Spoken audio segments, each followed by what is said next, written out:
தஞ்சாவூர் மாவட்டம் பட்டுக்கோட்டையில் கோடை காலம் என்று நன்கு தெரிந்திருந்தும் குடிநீரை சாக்கடையில் வீணடிக்கும் பட்டுக்கோட்டை நகராட்சி.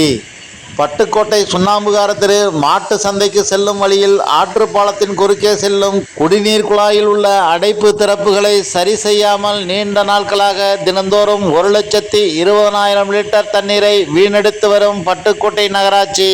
தற்போது கடும் கோடை காலம் நிலவி வருவதால் குடிநீரை சிக்கனமாக பயன்படுத்த வேண்டும், குடிநீரை வீணடிக்க கூடாது, குடிநீருக்கான இணைப்பு கட்டணத்தை செலுத்தாத நபர்கள் மீது ஜப்தி நடவடிக்கை மேற்கொண்டு வசூல் செய்யப்படும் என்று மிரட்டல் விடுகின்ற நகராட்சியே தினந்தோறும் 1,20,000 லிட்டர் தண்ணீரை சாக்கடையில் வீணடித்து வருவதை கண்டுகொள்ளாதது ஏன் என்பதுதான் பட்டுக்கோட்டை மக்களின் கேள்வியாக இருக்கின்றது.